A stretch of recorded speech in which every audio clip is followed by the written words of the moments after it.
psychiatry should actually go into government, that politicians should listen to psychiatrists. Psychiatrists should be in every parliament and should direct and monitor political activities.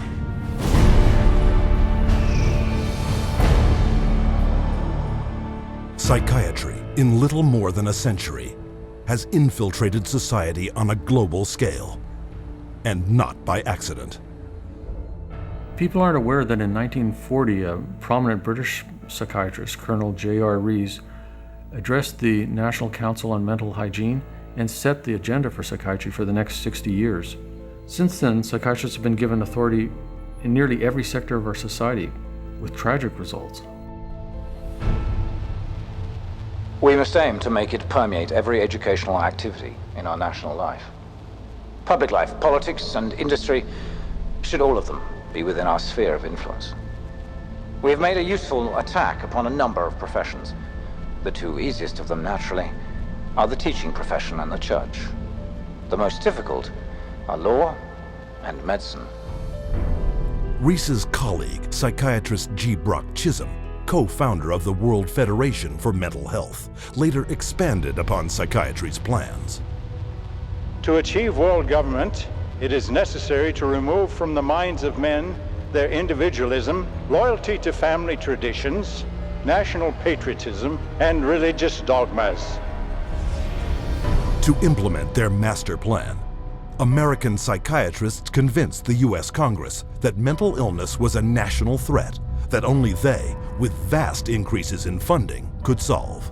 And thus began massive U.S. government expenditures for psychiatric research, which have climbed from $1 million a year in 1946 to $1.4 billion today, an increase of more than 139,000%.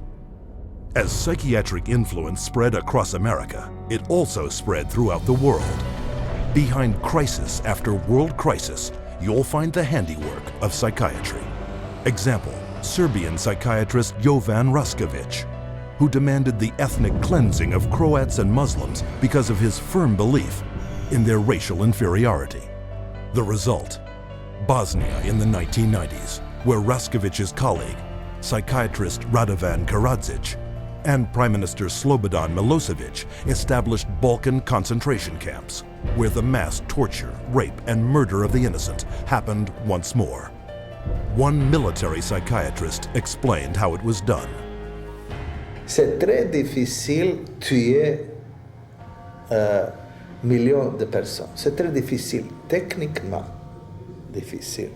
Les Allemands étaient bons techniciens et ils ne pouvaient pas, ils pouvaient seulement 6 millions de Juifs exterminés.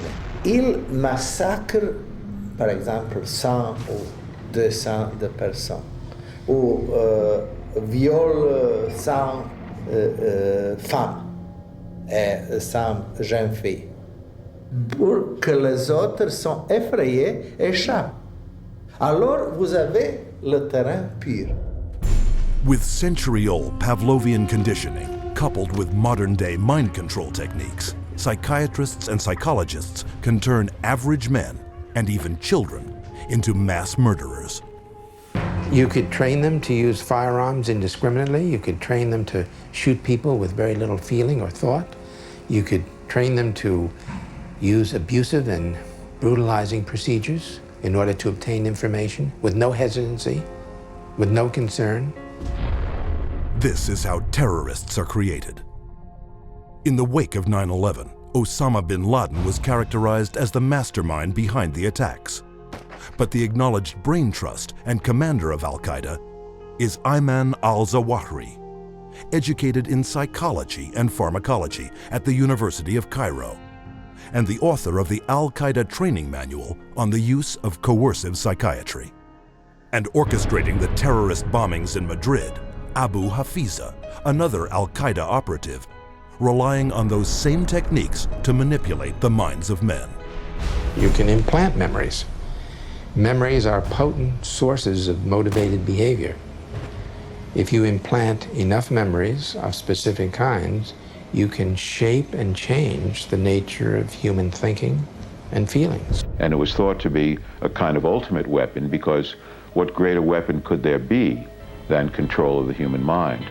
You can control minds, and you can move people around, particularly when you control their lives. It's easier to control their minds. When we look at psychiatry and psychology, social control is the primary agenda. And that agenda is being put in place throughout the world right now, using mental health screening campaigns fed to the public under such innocuous sounding names as Teen Screen. The national government is actually encouraging it and wanting to test every single kid in our public school system. All children are put under this kind of a test for psychiatric evaluation, a 10-minute test that tells them absolutely nothing. I predict that upwards of 90% of all the people screened will be diagnosed as having a psychiatric disorder, which means that we'll have an entire generation that will be a perfect profit center.